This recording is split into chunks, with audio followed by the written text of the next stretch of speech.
Are the trends you've been speaking about in U.S. universities, do you think they're responsible for a lot of what's coming out of the academic left, mainly postmodernism? Do you think that has a particular place in the doctrinal system, mainly people wanting to be subversive but not rock the boat, or do you think there's some other explanation for that?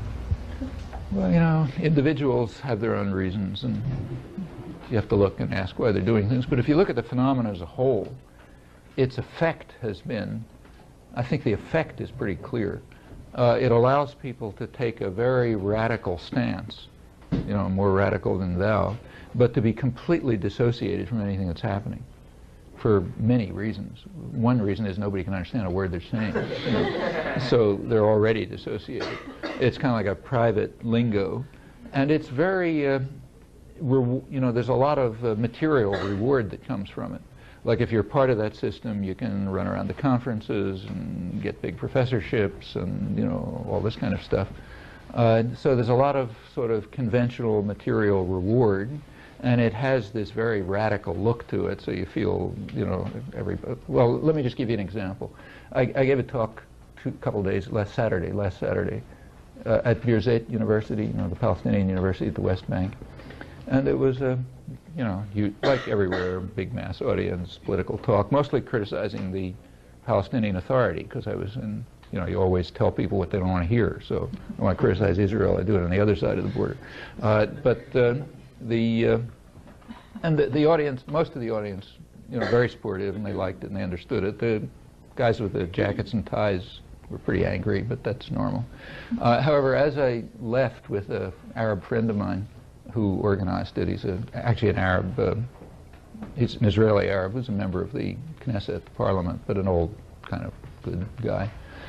He sort of he was sitting in the back of the, as we walked out, he kind of laughed and he told me that you know, he said most of the, especially younger people, liked it a lot, but he heard one really critical comment from a young woman faculty member who sort of liked the general political thrust of it, but told him it was very naive.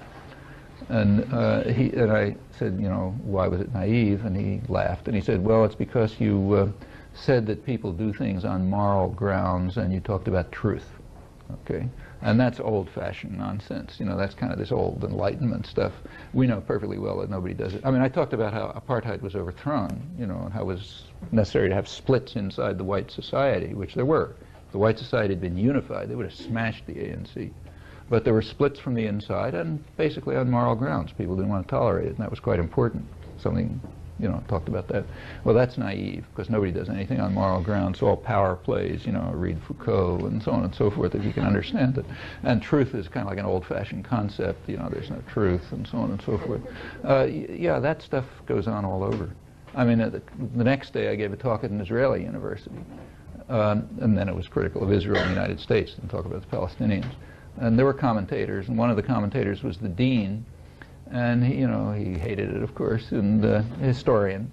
And he said, he also said it was naive, because I was talking as if there's a objectivity in history. I was running through the history of what happened and saying how you should interpret what's going on now in those terms.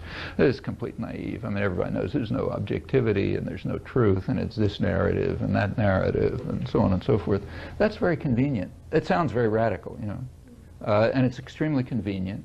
You can beat people over the head with perfect, you know, self-confidence, because there's no reality anyway, and it's just their narrative and your narrative. In the third world, it's particularly grotesque in my opinion. It's bad enough here. I don't like it here, or other rich countries. But when you get to third world countries, it's really grotesque, because the, you know, there the separation of the radical intelligentsia from popular struggle is a much more, you know, it shows much more dramatically.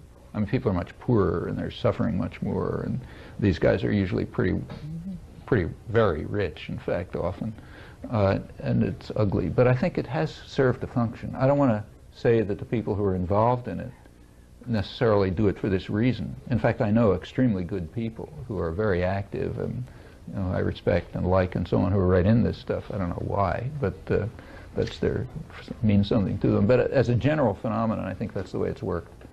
It's worked as a way of insulating sectors of a kind of radical intelligentsia from popular movements and actual activism, and it served as an instrument of power.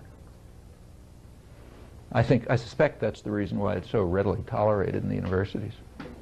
I mean, it's all over the place, in the third world as well, because of the function it serves.